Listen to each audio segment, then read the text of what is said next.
Hello and welcome back to a new video.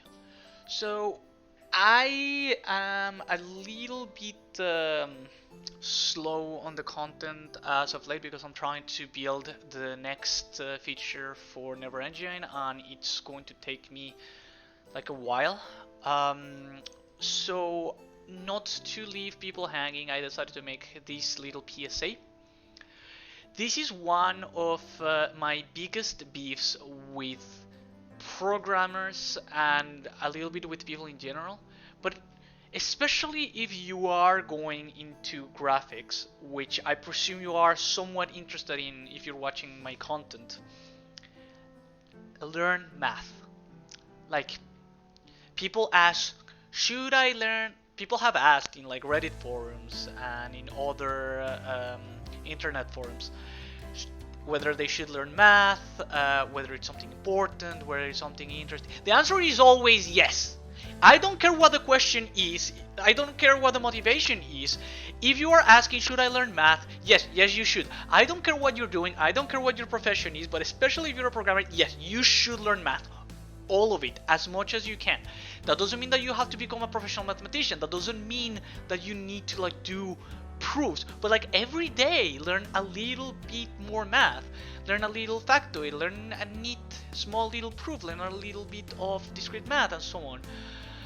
And so there's usually multiple things that people say. The first one is, oh, I'm never gonna use that. No, you're wrong.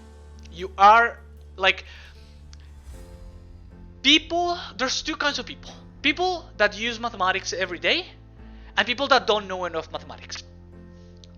This is what I mean by it. You're obviously not going to be using like very abstract mathematical things like the Banach-Tarski paradox or maybe even stuff like Fermat's Little theorem and whatnot. But you are going to be using statistics and probability theory quite a bit. And if you're in graphics programming, you're going to be using linear algebra a lot. Like stocks, for example, is a very direct application of probability theory. If you're in graphics, like all of what you are going to be doing is essentially applied math. Like you're going to be using linear algebra for projections, you're going to be using algebra for a lot of operations, you're going to be using vector calculus for your integration techniques if you're doing PBR rendering, or for integration techniques if you're doing animation stuff. You're going to be using differential geometry if you're doing modeling, so on and so on and so on. And I'm not telling you to become an expert in any of these things. I am merely motivating you to like learn a little bit about it, like open a textbook, go to a lecture online, like take a profit that we live in a world where access to knowledge and information is everywhere. It's so easy. So like the first thing is like, I'm not gonna use it. Yeah, you're probably gonna use it. I'm going to say like, it doesn't matter who you are, you're probably gonna use it and you're probably going to make good use of it. Like when I hear people saying like, oh, I'm never gonna use math, I feel that it's like hearing somebody in the Middle Ages saying like, I'm never gonna use literature. The reason you don't use it is because you have not had the gift bestowed upon you. Like you don't have yet the expertise, and that is more a failure of the education system than it is any personal flaw. But just like, you know, you ended nowadays people read every day, and here's the thing, a lot of people don't read books, right? When I say they read every day, I don't mean that people go and open novels and they read it, but they communicate through text. Like Twitter is this fantastic thing that everybody's using, Facebook, even YouTube has like the comments and whatnot. Like we use text all the time. Mathematics is essentially the same. Like you do use a little bit of mathematics every day, and just like not everybody reads books, not everybody needs to use the most complicated forms of math, but everybody benefits from getting acquainted with thinking mathematically and doing arithmetic and even a little bit more abstract stuff like equation solving and whatnot.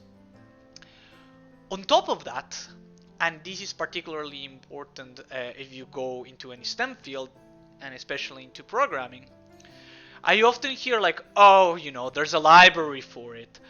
Somebody has already done the work for me. So on.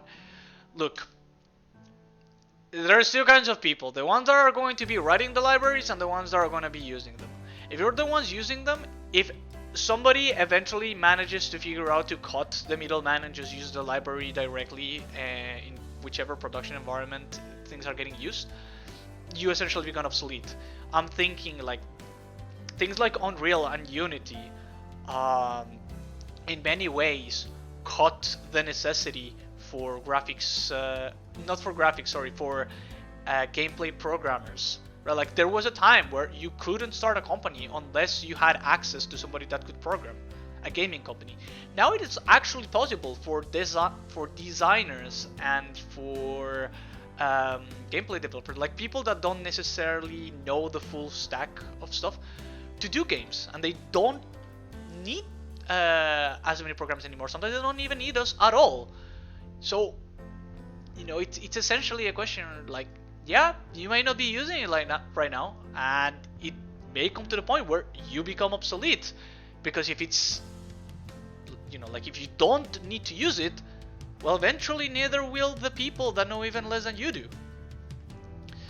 Not to motivate you just negatively, it's just, it expands the way you think. And people usually tell themselves like, oh, math is hard, math is complicated. No, it isn't. Like, trust me, it is not. It requires a lot of drive. Yes, it requires like constant practice. It requires for you to like be disciplined about it. But it's not hard. It honestly isn't. Only like the research level mathematics is hard. But the stuff that is accessible to most people, the stuff that you have like lectures online and practice problems, and that you can ask questions in math stack exchange and so on, that isn't hard. It honestly isn't. And you can do very cool stuff with it. Go to ShaderToy. Go and grab any random shader in ShaderToy. Those are made with math. That is essentially pure math, because you don't have artists making meshes for ShaderToy, right? Like these people are making everything through implicit functions and differentiation, multivariate calculus, and so on, all in the shader. And they're freaking cool. Like if you want a very good motivating example, go to ShaderToy and see what they do. On any case, the video might be going long now, so hopefully you enjoyed this rant. If you didn't, let me know. One thing is, I seem to have like 50 something subscribers right now, and I'm interested in what kind of content you guys would like me to make. So I'm gonna put on the video description like some suggestions of stuff that I could talk about in the future. And if you want to participate, let me know which of those you would prefer me talking about. Thank you very much, and see you next time.